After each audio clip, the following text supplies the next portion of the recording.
We will call this place our home, the dirt in which our roots may grow. Though the storms will push and pull, we will call this place our home.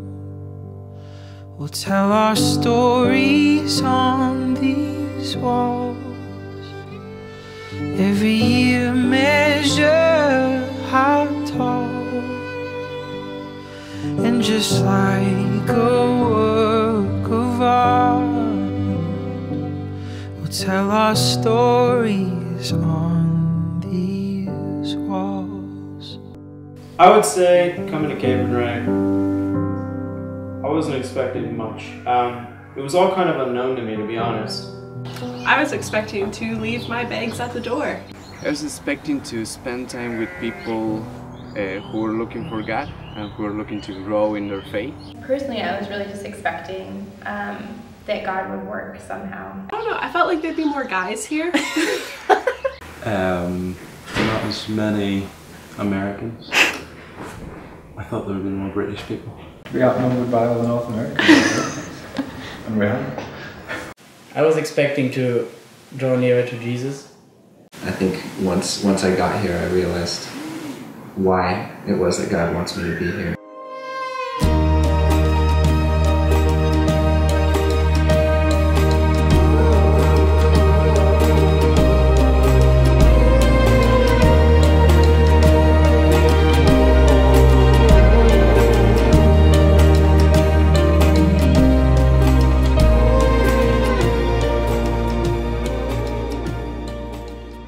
Do I think I have grown as a person?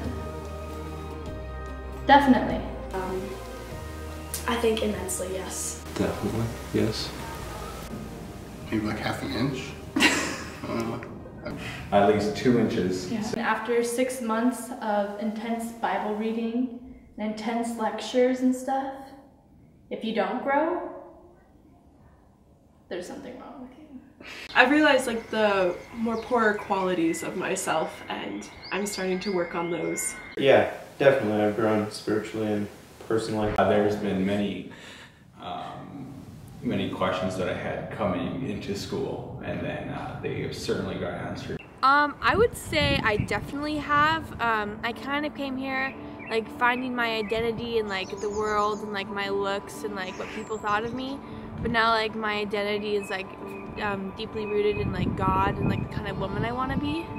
I think God's brought a lot more joy into my life and just a different perspective on looking at things, really.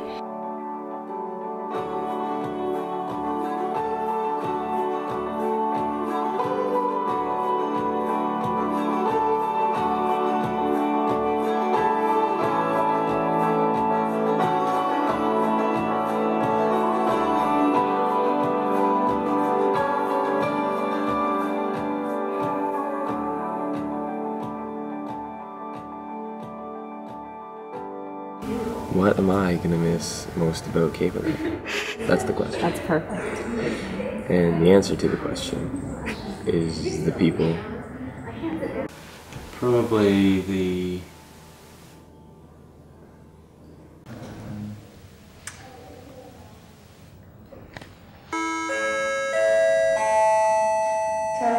I am going to miss being around the tribes and the spear throwing. I'm gonna miss just hanging out with people all the time. I love how there's so many people all around, and just like you can always walk into the lounge and find someone and talk to people, just get to know people, and I'm gonna miss that a lot. The people, great friends I've made, and beautiful place that I get to live in. The lectures. Good lectures, because I like good lectures. Yeah. It's a really, really easy place to be with God all the time. There's not much distraction. I will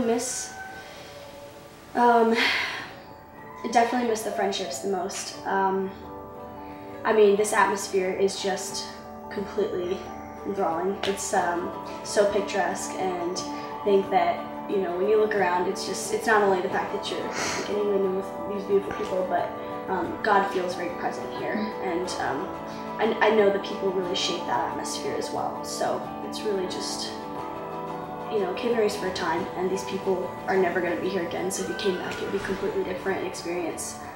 I'm gonna just miss the sick fellowship that I've had with people. Also gonna miss the walks, and you know, the food, just so good. Really like 5-star dining, so I'm gonna just definitely miss that. People and the good food. Oh, the food.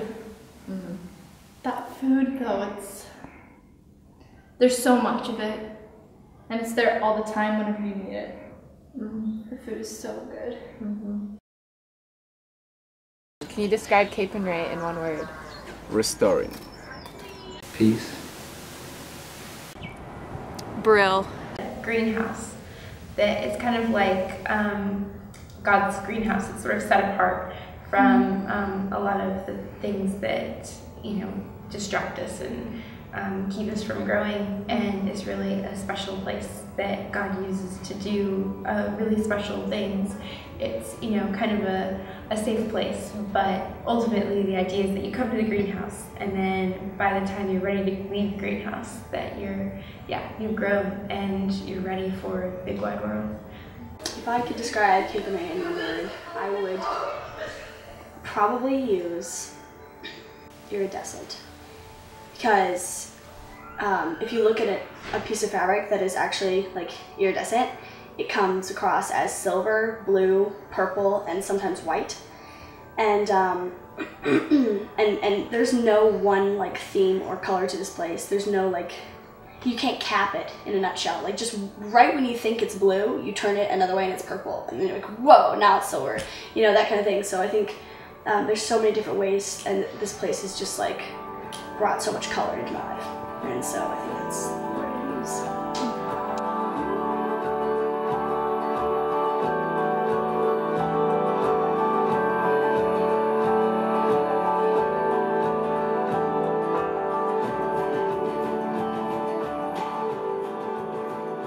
How would you describe the loop?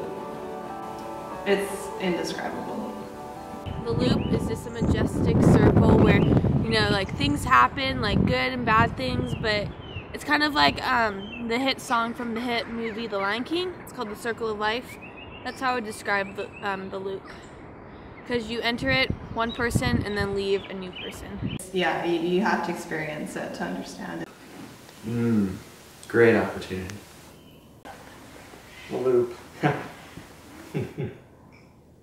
Well, that depends. I mean, the loop is a lot of things to a lot of people.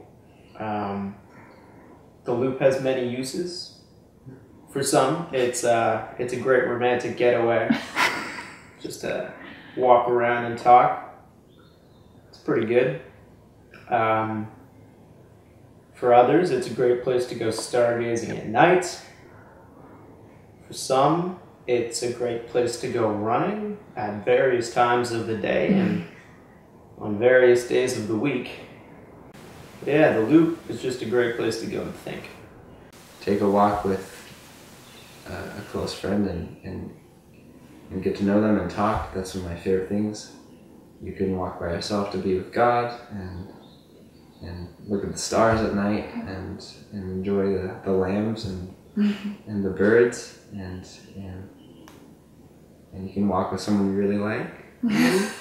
The loop, well, people say it's called Caper Date. I wrote a song about it, actually. I would describe it as the first date for many people.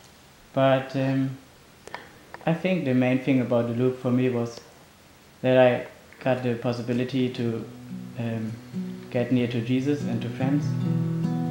I used the loop to pray.